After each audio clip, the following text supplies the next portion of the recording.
Hi, I'm Sarah Liyue. I'm a fashion designer from San Francisco, California.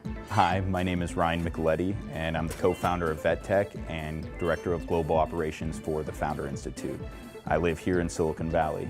My business is Sarah Liyue Design, and I do a ready-to-wear line for women, and I also do custom bridal wear. At VetTech, we help military veterans launch technology companies. Since 2012, VetTech has helped over 100 veteran-led companies. We've helped them raise over $10 million in capital and connected them to our network of startups and corporate partners. I think that fashion design really is my calling because I've always been a really creative person. I've always expressed myself through making things ever since I was a little girl. The Founder Institute is the world's largest startup launch program. So our job is to help early stage entrepreneurs at the very beginning of their entrepreneurial journey start their company through a 14-week entrepreneurship program. I wanted to create my own business because I find that I'm a very self-motivated person and I work best under my own deadlines. It took a lot of courage to quit my job and really make the leap into doing it full time. It's always hard to set up your own business, especially when you first start out. Because you don't have as much traction, it's a lot more difficult to see it through, but it's really important to keep your eye on the big prize, which is, what are you doing it for? What's your mission? I think the biggest challenge for setting up my business was money. The most challenging part about setting up the business is fundraising, right? Getting people who believe in what you're doing to back what you're doing. I have never been to China. I've never been to China. This will be my first time and I'm very excited. The whole trip is 12 days and we're going to Beijing. And I'm looking to connect with other like-minded entrepreneurs and investors who are interested in the technology sector and figuring out a way to bridge the gap between Silicon Valley and Beijing, two of the largest startup markets in the entire world. I'm excited to meet the blossoming designers that they have there and the established designers and young entrepreneurs like myself who are trying to make money creating beautiful things. I would love to see the Great Wall of China. I'm really excited to experience another culture, to eat tons of different foods. I'm very excited about the trip. I am so excited about the trip.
So after a 12-hour flight to Beijing, we got in last night, and this morning, after a nice night's rest, we went to Liyue, which is this corridor. It's right off the beaten path. It's actually kind of hard to miss, but when you go down it, you'll see that there's a bunch of different entrepreneurship-oriented businesses. A lot of businesses that were geared towards the startup community. I saw Mark Zuckerberg's book that had been translated into Chinese in the window. Everything from Intel had a little store to a bar specifically for entrepreneurs to, I think there's a couple different incubators that were in this area. We went to the Garage Cafe, which is on the second floor of this building. The Garage Cafe, which is one of the leading co-working spaces here in Beijing. They have 8 other locations, I believe, throughout China. So we walked into Garage Cafe and met with the owner and founder. 也有只是来这儿喝一杯咖啡，然后来看看车库咖啡是怎么回事的。然后呢，也有是资深的创业人。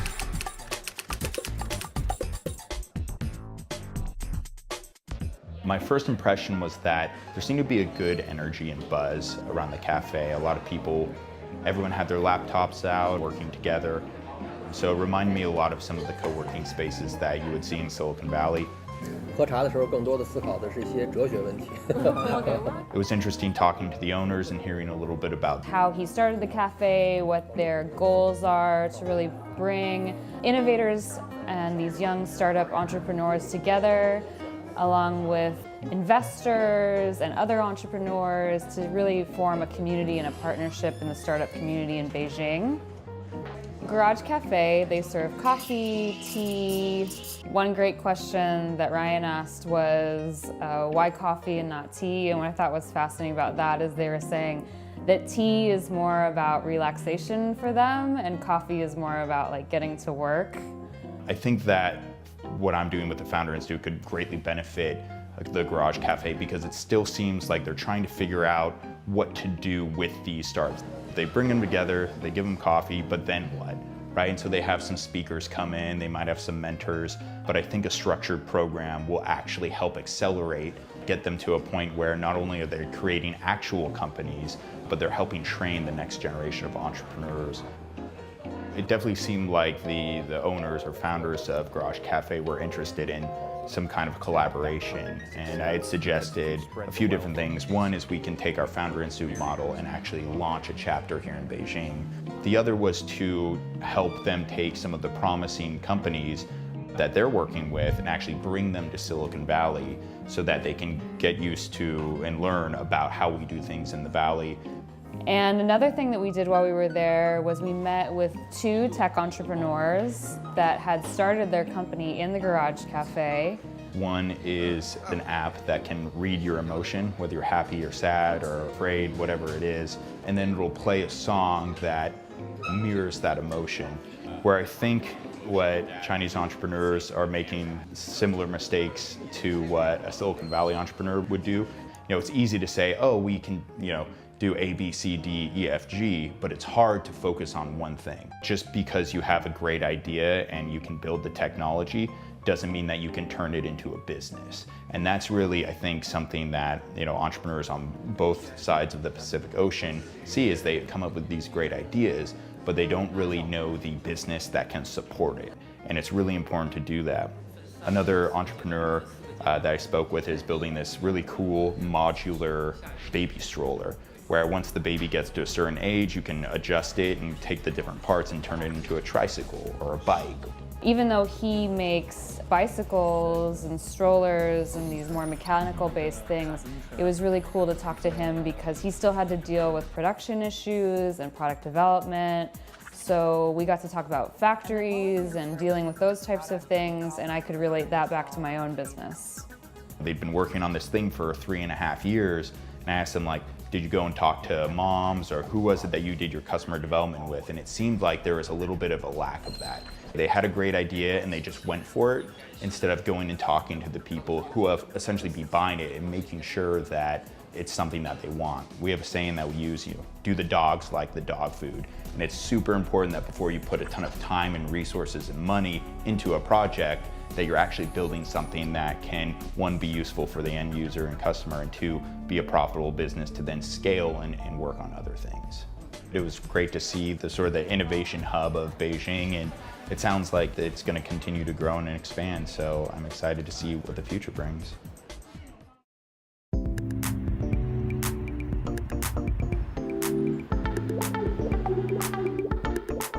So this morning we visited the Lanyu studio and bridal atelier. And she specialized in wedding dress, apparel, and other dresses for celebrities. And when I first walked in, I was really impressed because it was a big, beautiful open space, and she had a lot of her gowns on display, almost as if it was a museum exhibition. Although I don't have any background in fashion or really know anything about the industry, it was interesting to see not only the intricacy of the dresses, but also sort of the business behind that. We had a little bit of time to walk around, and I got to really observe her work up close. Some of the designs that impressed me the most actually was one in the center right here. For this one, for example, I mean, it's a beautiful bridal gown, But what I think is so cool about it is while there's all the traditional elements, it's the traditional color, she draws from kind of almost like a Marie Antoinette feeling with the shape of the skirt and the boning underneath. But what I think is really cool is how she did these laser cut butterflies all over the dress.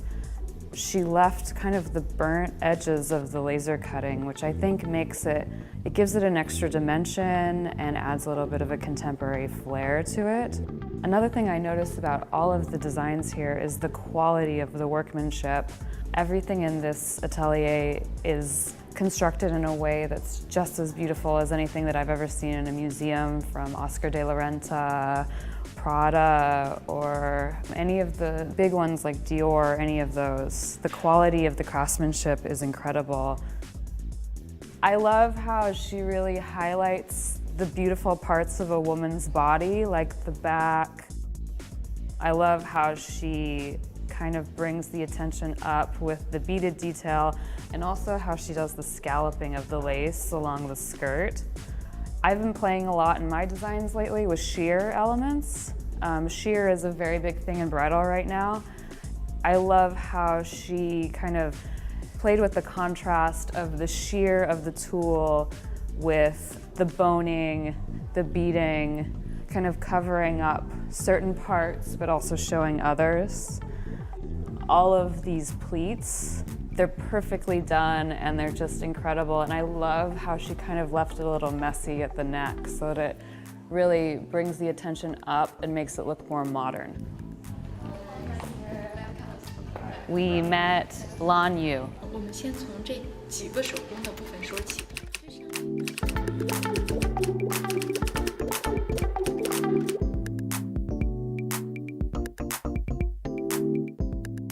She talked to me about her work and showed us some of the traditional techniques that she uses that really harken back to Chinese history and craft. Beautiful brocades and embroideries, the types of things that she has learned from her mother, who was a Chinese embroiderer, and is bringing forward into the 21st century in her designs. So when we were on the tour at Lanyu's office, the top was more of a workshop where she had some employees working on dresses. She showed us a bridal design that is in the process of being created, and it was a really cool experience to talk to her about the design and how it was coming together while all the ladies were around the gown sewing on these lace appliques. We also got to see part of the workshop where they're doing muslins. So when you create a custom piece for someone, typically after you do the first pattern, you make a muslin and you fit that on the client to make sure that all the fitting issues are worked through before you cut into the beautiful fabrics. I do this process with my clients with the muslin to fit them before, and then you do it in the real fabric. And I know that companies I've worked for in New York do the same thing, the high-end ones. So it's cool to see that that is something that translates around the world. 知道设计师跟别的行业不太一样，但是很容易就开始自己创业了。 Our visit with Lanyu was very inspirational because she talked a little bit about the hardships of being a female entrepreneur in China, where it's more of a conservative and traditional culture where the woman is supposed to take care of her family, maybe have one hobby that she's really passionate about, and that's it. I think that role is definitely changing, especially in the US, but it was good to see that she's felt very passionate and empowered by that to sort of lead the charge and be an example for the next generation of female entrepreneurs in China. Lon and I do have some shared backgrounds. So she learned embroidery techniques from her mother and I learned sewing from my mother. And we both also went to fashion school in New York City. But one thing that I really connected with her on is being a female entrepreneur and balancing that with your role as a businesswoman and your role as a woman, and how you feel this pull to be at home or start a family or be domestic, with this pull to be successful and make money and make a name for yourself. So one of the biggest difficulties in doing custom work and working with a client is to understand exactly what they want. So I asked Lon about that, and she had this really wonderful answer. She said she won't take on a client until she's known them for 3 months. And know them means go out to lunch with them, get to know them, go to their home, even to go to the village where their family is from, to really get a sense of them and who they are and what this dress would represent to them. When we were talking to her, it was very clear. You could really feel her passion and her love for what she did, and how she just kind of stumbled upon the opportunity. And it wasn't that she was actively looking to build a design studio. So when we asked her what is her plan for the next 5 years, she really wants to focus on going global, on having a presence worldwide. She thinks that now might be the time for a designer from the East to come into the spotlight and shows her designs and what Chinese fashion is all about.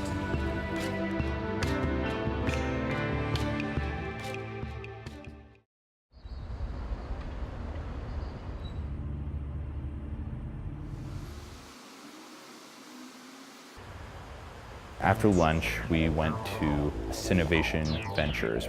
It's an incubator that was started in 2009. And they were established on the basis of developing Android technology because they saw that there was not a lot of innovation in that at the time. And we met with one of the partners, Tina.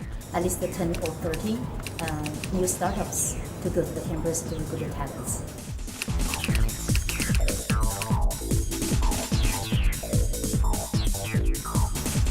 They gave us a tour of the offices, and there's about 20 or so startups that are here right now. And they not only fund startups, but they also have an incubation space where the startups can come and work as a co-working space. So they pay a little bit of money, about the cost of the rent, and they get to work for free and have all of these different resources at their disposal. As a young entrepreneur, you're passionate about one thing, and you're probably good at 1, 2, maybe 3 things. But you need help on all of the other things. So it's really cool that there's a place like this that can really help people make that leap into having a viable business that has an HR department and a legal team and really helps to build that personnel. So I like the fact that they combine the incubation center with venture arm to fund the companies, the promising companies, when they're ready to scale.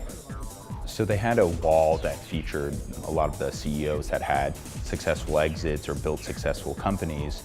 One of the companies was a facial recognition technology. When we first got out of the elevator and walked in, I saw one of the workers here. The technology recognized her face and opened the door for her. It wouldn't recognize our face and wouldn't open the door for us. I think that technology is really useful. It's really interesting. So we went to the showroom and saw some of the products that have actually come out of the incubator. And there was this really cool piano, essentially like show you how to play the piano. And it shows you the music, and then the keyboard actually has lights that come on to show you where to put your fingers. Then right here behind me, you can see this floating speaker. The advantage of having the sound be transmitted through the air versus actually having the speaker be touching the component that it's sitting on is that there's less friction, less noise, and you get a more pure sound quality. I spoke with Tina. We had a great conversation. I think where they're at in terms of the timeline of the maturity level of startups, Founder Institute could be a really good feeder system into their organization, providing new startups, new deal flows. Her and I are going to continue our conversation, and hopefully I can host them when they come out to Silicon Valley next, and we can help build some companies together.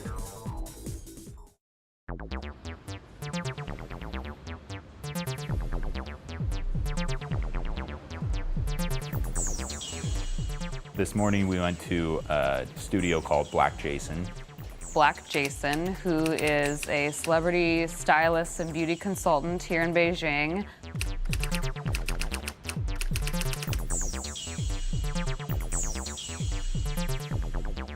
When you first walk in, there's this amazing door. He said it's like 200 years old, and it keeps swinging around and around. And it was very small, but very intentionally designed. Everything in there had its place. A lot of different interesting things, whether it was the chandelier, antiques, and this little shrine dedicated to Buddha, the candles, and plants everywhere. And it had this warm, homey, bright feeling. And it was the type of place where I really wanted to hang out for a couple hours. So we asked him about his background, and he said that when he first started, he was just a shampoo guy in a barbershop, and that he just liked making people happy. So he just loved that. Eventually he was like, oh, this seems like a good job, I'll follow this. He learned how to cut hair, and he told us that when he first started cutting hair, he was making $20 an hour. And now that he has this big name, he said that he's making close to $600 an hour for a haircut, and people fly in from all over China just to get their haircut by him. So I thought that was interesting because a lot of people, they initially have their idea or their passion in the very beginning and then get into something that they're interested in, but this one just kind of stumbled upon the opportunity and found that he actually really liked it, so he dove in head first. So when we asked Jason about business and how he really approaches business, 实际我觉得我不是个商人，就是实际不是个商人。 I thought it was cool because he was talking about how he doesn't really approach it as a business. He really lets his passion for what he does and his joy in what he's doing drive what he does. That's a lesson that I think we learned yesterday at Lanyu. She was very passionate about what she was doing. And I think that he has amazing courage and fearlessness because he said, I know that I'm never going to be destitute. I know that I'll always be able to make money. I just need to do the thing that brings me the most joy.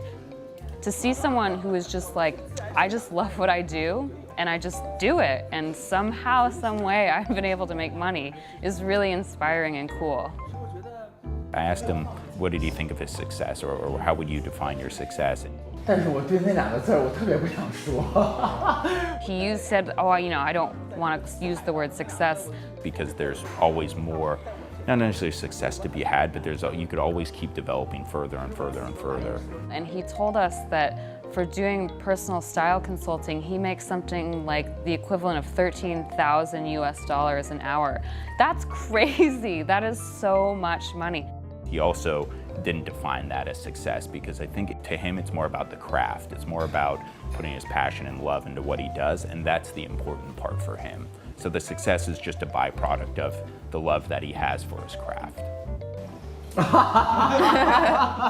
He has this amazing, infectious, loud laugh that he just doesn't put any stops on. It is just like, ha ha ha, so fun. He has such a great sense of humor and really looks at life through that lens.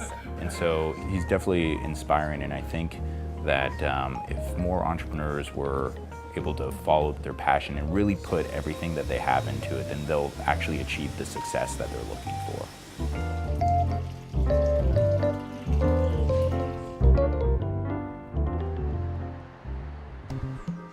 This afternoon, we went to Rubo, which is a tech company that's headquartered in Beijing. We took a look at some of the robots that they're making, and these are all consumer devices. They made this little robot called Pudding. Pudding is mostly meant for kids, and it teaches them languages, games, tells them stories, and it's based off of artificial intelligence, so it can interact with the child. It can not only sense your face, but it can also help you connect to an app on the parent's phone. And then they also had this little pet dog that's a robot. So it will like do little dances for you. It will interact with you with your touch, with your voice.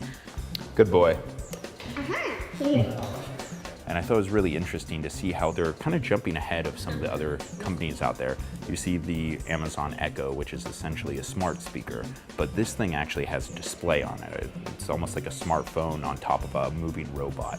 We got to preview their new products that are coming out. So one is this tabletop taller robot that has this interactive screen interface. Imagine like a big tablet computer with blinking eyes. And you can talk to it, it'll take your picture, it'll call a taxi for you. It'll follow you around the room, it'll track your face and your movement. Hi, I'm Ryan. Alright, I'm James Yin. Nice to meet you. Nice to meet you. We met with the founder.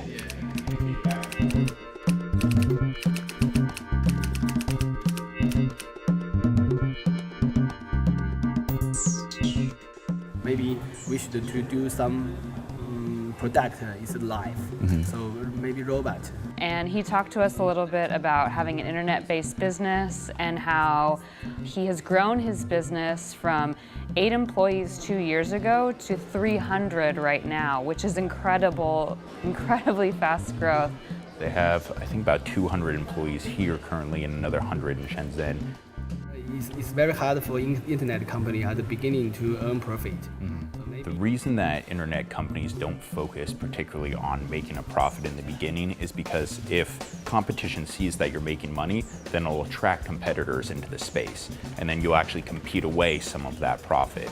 And he said that for a long, long time he was working in the Android market and kind of saw it approaching the precipice, like the max amount of growth that it could possibly have done.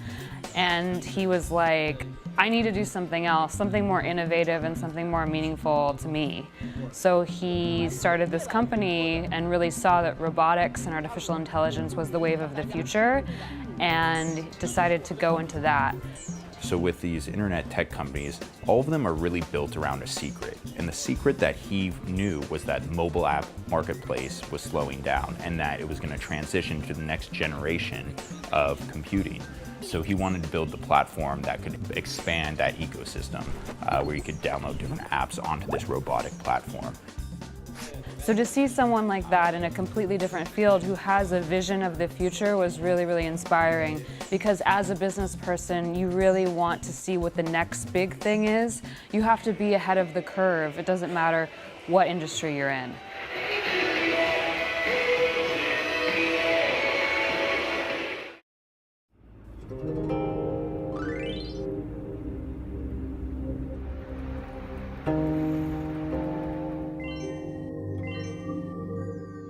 I'm here at the Great Wall of China in an area right outside of Beijing. It was about a 2-hour bus ride to get to this point, and it was a nice break to come here to the Great Wall of China and see some of the most historic landmarks of the world.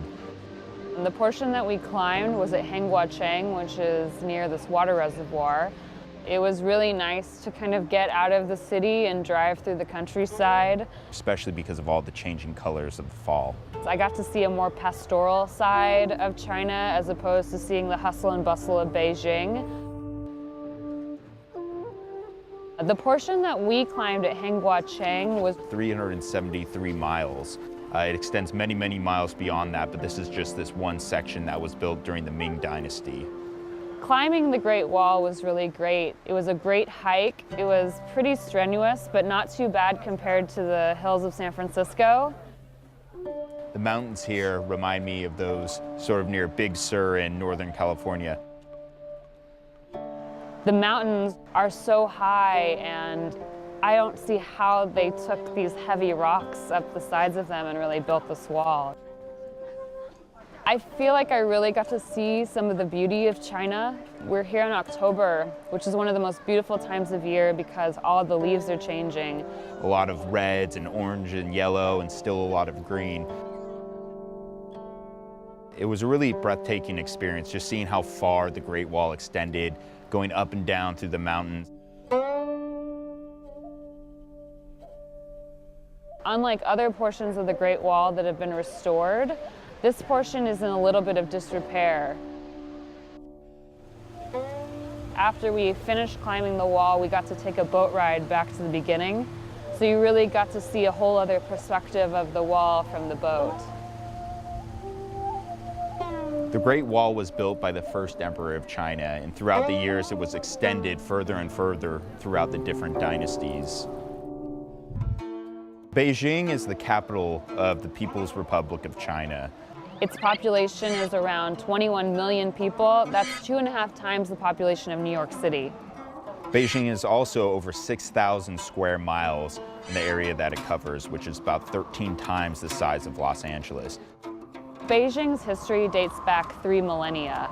As the last of the 4 great ancient capitals of China, Beijing has been the political center of the country for much of the past 8 centuries.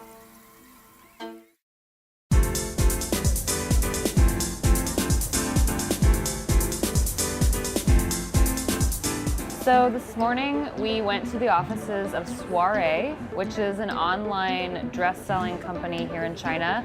They specialize in just doing black dresses. they had this room that was freshly painted where they had all their dresses displayed, all of them little black dresses for cocktail attire or for parties.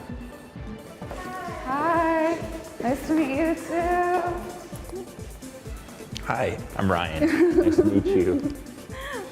We met with the CEO, Ming.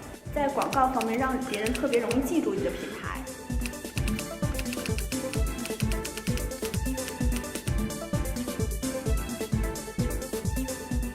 She kind of showed us around their showroom, some of the designs that they sell on the website. She started with this one dress that was very, very simple, black velvet. She said it was inspired by Audrey Hepburn. She started doing the designing and designed that dress, and through social media was able to sell over 10,000 sales online. She's been very successful and started with that and realized 6 months into her business that she was much better at sales and marketing than actually being a designer. So what she's done since then is she's outsourced the design to other designers. And the designers in charge of manufacturing them and sending out the dresses. Their main focus, what they do really well, is building this online brand and online community where they're reaching out to millions and millions of people who are ordering these dresses. They do 2 fashion shows a year, and they invite their customers to that. But they also have a little black dress club that they do in different cities throughout China. Their customers will kind of form a community within these other cities. She actually was really generous and gave me one of their dresses. 送给你，是是。打开看看。对。 Oh. In every box, she puts a card with her personal phone number on it, so that if there's any problem with any customer's order, they can contact her directly. Giving that extra mile of customer service is very important, and I think it touches a lot of people in the right way where they feel more connected to the company. This is a dress that was given to me by the CEO of Soiree, and it was incredibly generous of her, and it's really cute. I actually really wanted a style of this dress in black when I came to China, so it's a happy accident that she gave it to me. The owner gave me a dress to give to my wife Amanda. It's this black dress draped really nicely with some roses on the back.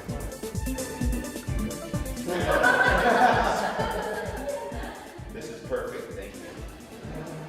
She also talked to me personally about working with her, which was so cool.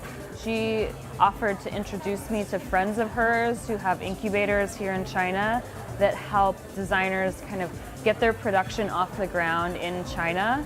She also just offered to have me send her designs, and she said that the first design that I want to produce with her, that she would walk me through it step by step. One thing that struck me was that she told us her story, which was she was 15 years old when she left school to go pursue her passion as a professional athlete. And she said that her experience as a skier helped her learn that she needs to move quickly and execute quickly. Using her experience from that, she's able to kind of use that drive in her company as an entrepreneur. So she's been able to really focus and really make things happen because she already had this focus from a previous life. And I really look forward to working with her.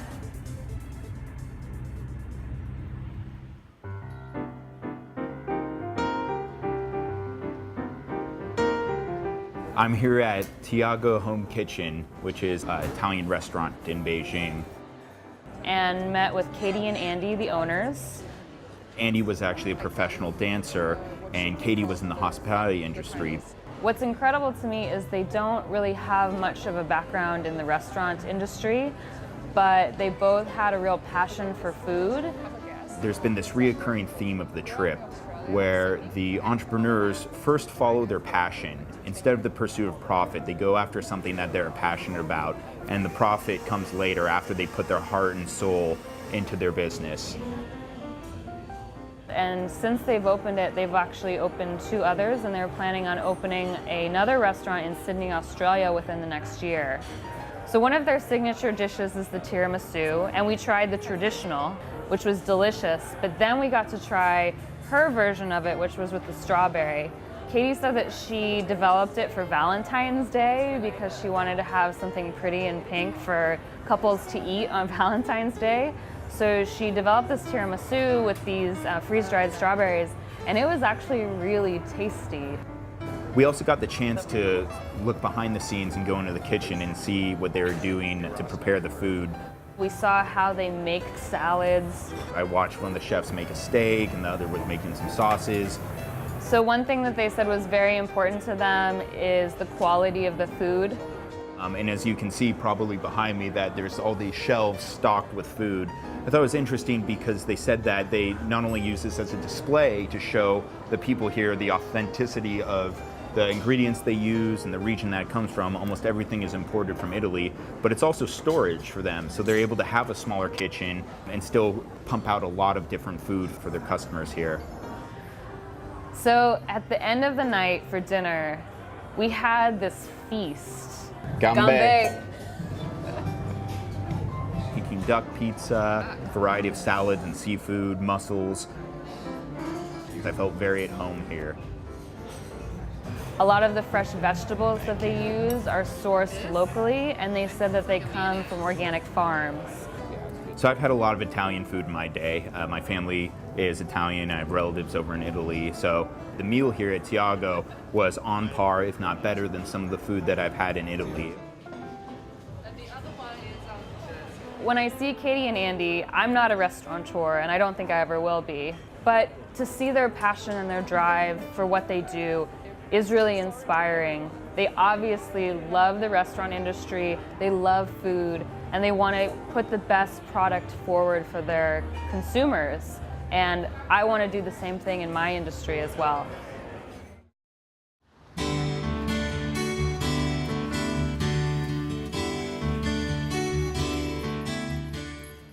This morning we went to Ada Pets, which is a pet store, pet hotel, and also grooming salon for pets here in Beijing. I'm Ryan. Hi. Nice to meet you. I'm Sarah. Nice to meet you. We met with the owner, who's named Gigi, and she showed us around her pet store and salon. My first impression was that it was a little bit small, but she did that on purpose. One, because Beijing real estate is really expensive, so she wanted to keep costs down. And two, she wanted to focus more on a quality experience for the animal versus just piling on animals on top of each other. And there were these 2 really cute dogs that had just gotten groomed. There was a cat there and a dog that was actually getting groomed who used to be homeless and was just so sweet and so nervous, and you could really see that underneath all of that hair, he was like this beautiful little schnauzer. Probably about a quarter of the store is dedicated to that kind of grooming, bathing section. Another quarter of it is dedicated to actually storing animals whose owners are away and traveling. And then the last half of the store is more about products and obviously the cash register and selling those products. Previously to opening the store, she was a high-paid businesswoman at Mercedes-Benz. And she left out of town and left her pet at a pet store and came back, and it had been scratched by another animal and had gotten sick and passed away. And she was just totally heartbroken by this, which I can understand. And she decided that she wanted to be the one to kind of enact change in the Beijing pet care and pet owner community, and really takes into account the welfare of the animal. Each cage, they had a camera that the owner could actually tune into at any given time through their phone and watch the animal, making sure that they're being well taken care of, and also talk to the animal. She told us that it's really her passion to do this. She didn't really think about the profit involved. So she has sort of the real-world retail stores that sell product as well as grooming services and pet storage, so to speak. And the way that she's going to have her higher revenue stream is through having an app. And an online distribution channel for pet products that owners can buy online. 我们的下一个阶段的话是大概30到50家宠物店。 She said that she actually wants to grow 30 to 50 stores in the next year. And to me, that's almost like scaling too quickly, especially if she's trying to have a very quality experience at each location. She also has a plan to open a pet hospital. But I think the demand is there, and if she has the investment capital to support that, then it's definitely an ambitious goal. But again, anything's possible with the right amount of capital behind you.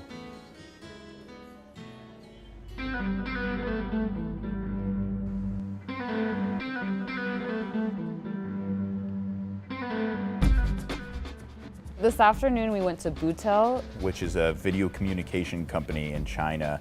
They gave us a demo of their video streaming technology. There are 4 different live streams. One was of an artery where you could see the blood going through and you could see the heart pumping. And on the other side, you saw that there were a group of doctors watching this while the surgeon was talking about the imaging and what they were seeing. And there's other technologies out there that have been doing this for a while, but a lot of them have latency. A lot of them aren't really that good.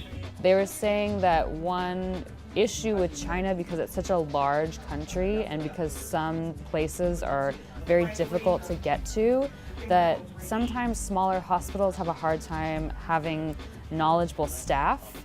So this is a way for someone in a bigger city or from the United States or another place to come in and kind of advise those doctors and guide their hands in a live way. The other areas that they're focused on is education. So now one really good teacher in a major city here in China can broadcast their lesson to people who are in Tibet or other remote locations where good teachers are hard to come by. And they could interact with one another, they could ask questions.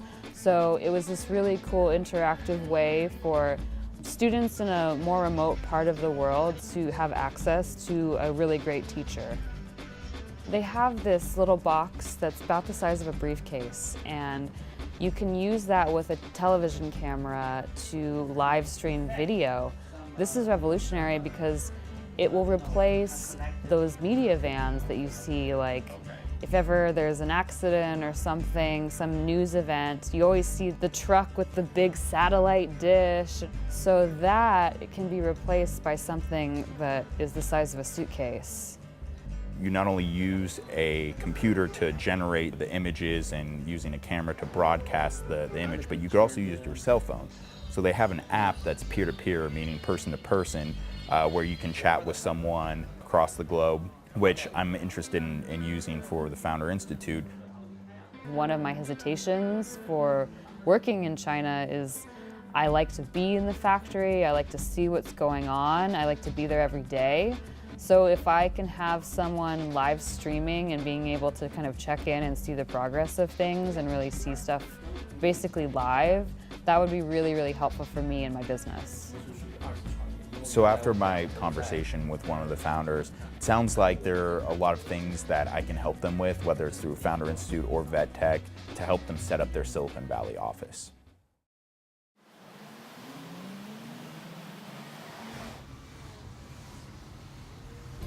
The past week has been very busy. Today was an awesome chance to take a look at some of the touristy things. Today we visited the 798 Arts District in Beijing. This used to be a military industrial area where they would produce military equipment. And it was set up by the East Germans in the 50s. It's now been decommissioned and it's a major art zone. I saw lots of industrial buildings, lots of brick, lots of concrete. There's a lot of very interesting rooftops.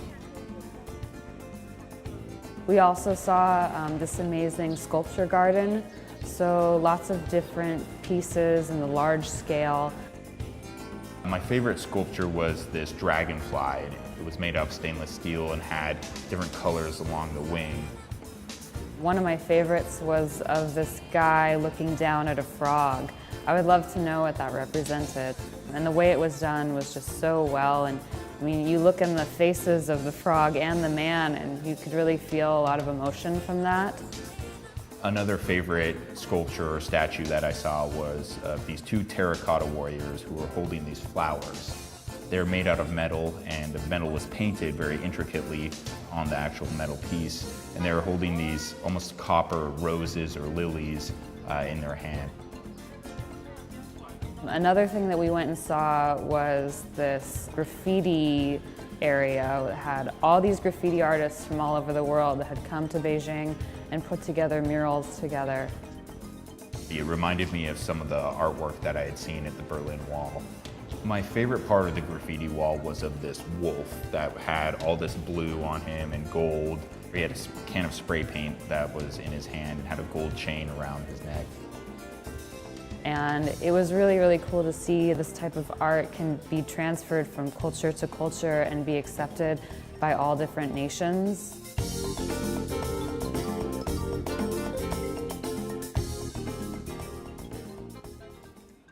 After the graffiti wall, we went to an art gallery. We met with a curator at a gallery, and we met with one of the artists that displays in his gallery. In the Western style of painting, you really look at where the light's coming from and what it hits and how the light and the dark play off each other. But in China, they really believe that light comes from within, that every object has an internal light, and that it comes from there. And that's just such a different way to look at not only objects in life, but the world in general.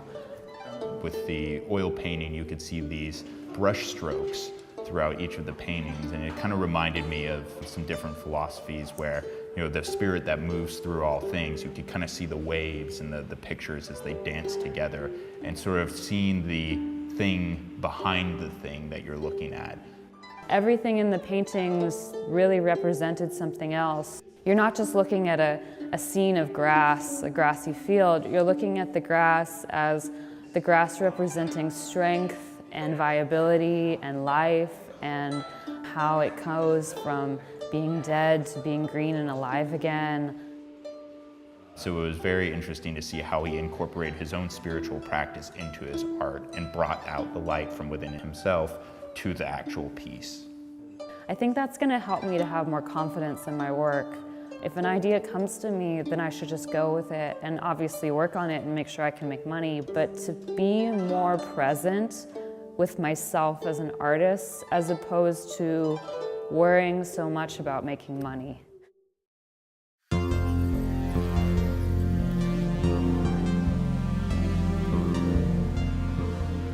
So this morning we went to a company called Zero, and they produced a little drone called the hover camera.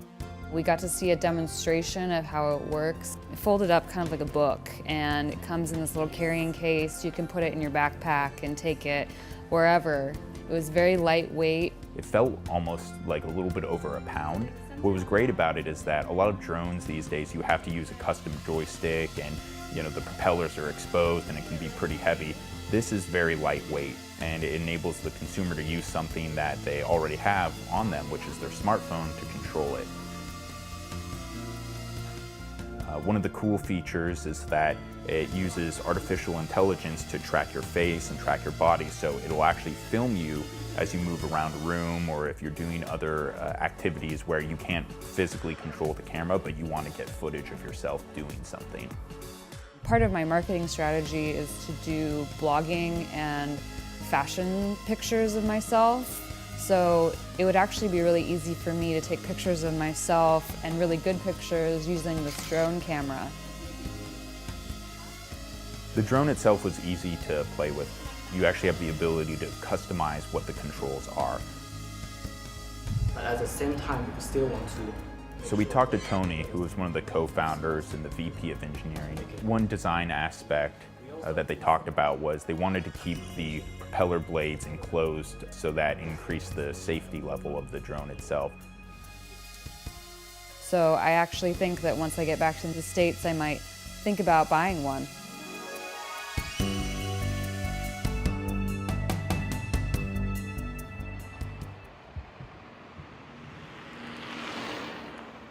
This afternoon we went to a studio called The Good Old Style.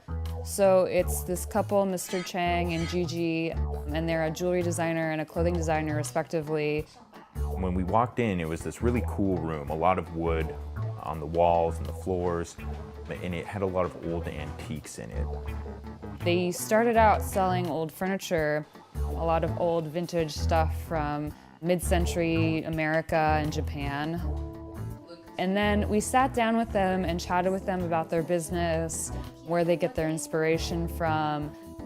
Mr. Chen grew up with a lot of American influence. He read Marvel and DC and X-Men, and originally was a cartoonist. That's where he began his art career. So Mr. Chang does these really cool silver jewelry pieces, a lot of which have kind of like a clown motif. When he first started out making jewelry, he was very attracted to the dark part of the art. He's kind of lightened that up because the market kind of called for it. And that's when he first got his inspiration to use the clown. And as you can probably see from a lot of the art pieces around here, the clown is a central piece of his jewelry. There's a Ronald McDonald head in the corner. There's a lot of different Barnum and Bailey posters throughout, decorating the studio. He was working with some stone and carving a skull in it.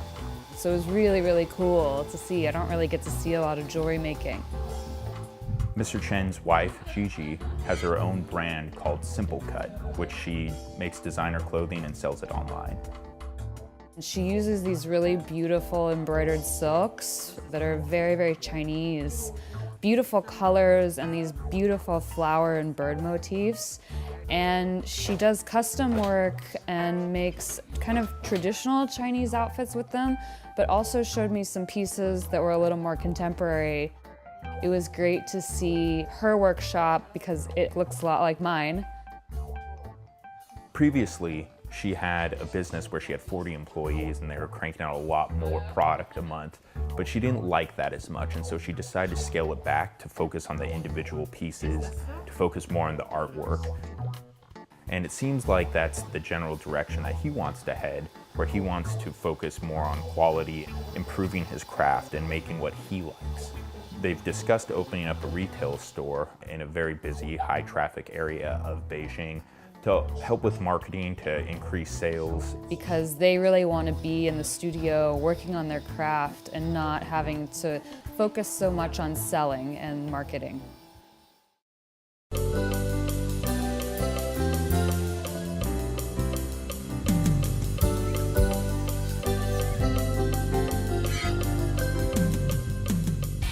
We're here at the Gourd workshop in Beijing today, and we got to meet with the owner, Xu.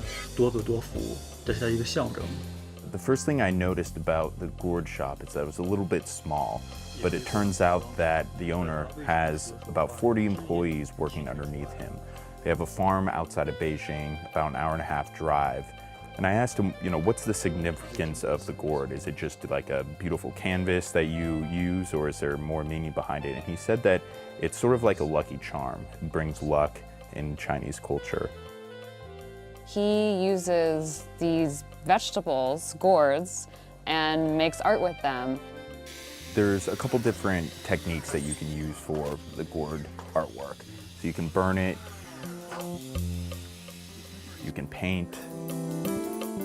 We sat down with him and he showed us some of the pieces, and some of them were very organic. They were the actual shape of the gourd, and they had used the shape to make an elephant or the little round egg-shaped ones to kind of draw a Chinese scene on. But the ones that I was really impressed with, he said that he makes these molds and he puts them over these baby gourds, and as they grow, they form these shapes of the mold. So he showed us some little statues that were made from gourds. He showed us a flask that was made from a gourd, and he showed us these really cool pens that were made from a gourd. And he actually gave us one. He had us sign the pen, and he burned in our signature. And has my signature on it, which is very cool. So whenever I sign checks now, I can have my signature right there. 葫芦它也能吃吗？它也是一种蔬菜。 He's planning on growing his business, by making edible products. They're currently working on a product line where they're going to slice and pickle the gourds and sell them as food to people. Another product that he's working on for the future is skincare. He said that the gourd essence can help with moisturizing, it can be used as a sunscreen. Another use for the gourd, which I was really surprised by, he said that they're trying to make it into a fabric. So it has a very fibrous texture, and they can weave that into a fabric that's kind of coarse. And he said that it has a lot of different uses that maybe another type of fabric wouldn't. He also said that he really wants to become global.